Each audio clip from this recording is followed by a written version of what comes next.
എല്ലാവർക്കും അറിയാലോ അല്ലേ, ഇത് നെത്തോലി മീൻ. പക്ഷെ ഞങ്ങൾ മലപ്പുറത്തുകാർക്ക് ഇത് ബത്തലാണ് കേട്ടോ. ഈ ബത്തൽ കൊണ്ട് ഏറ്റവും ടേസ്റ്റ് പീര വറ്റിക്കണതാണല്ലേ. ഈ പീര വറ്റിച്ചതിൽ ഒരു കാര്യം കൂടി ചേർത്ത് ഒന്നും കൂടി നമുക്ക് ടേസ്റ്റ് കൂട്ടിയാലോ. അപ്പോൾ ഇതൊന്ന് കണ്ടു നോക്കൂ. ഇത് 1/2 കിലോ കഴുകി വൃത്തിയാക്കിയ ബത്തല. 1/2 കിലോ ബത്തലയ്ക്ക് ഇത്രയും ചെറിയ ഉള്ളി വേണം കേട്ടോ. ഇതാണ് ഞാൻ ടേസ്റ്റ് കൂടാൻ വേണ്ടി പറഞ്ഞ കാര്യം.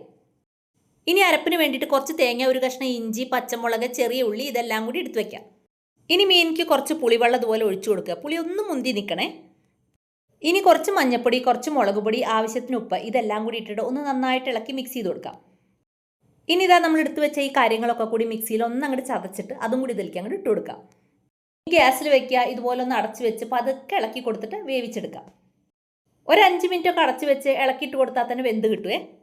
ഇളക്കുമ്പോൾ മീൻ ഉടയാതെ ഇളക്കണേ. അവസാനമായിട്ട് ഗ്യാസ് ഓഫ് ചെയ്ത് കഴിഞ്ഞാൽ കുറച്ച് പച്ചവെളിച്ചെണ്ണയും കൂടി നന്നായിട്ട് തൂവി കൊടുക്കാം. കറിവേപ്പില ഇടണം കേട്ടോ. എൻ്റെ അടുത്ത് കറിവേപ്പില ഉണ്ടായിരുന്നില്ല, അതുകൊണ്ട് ഇട്ടിട്ടില്ല.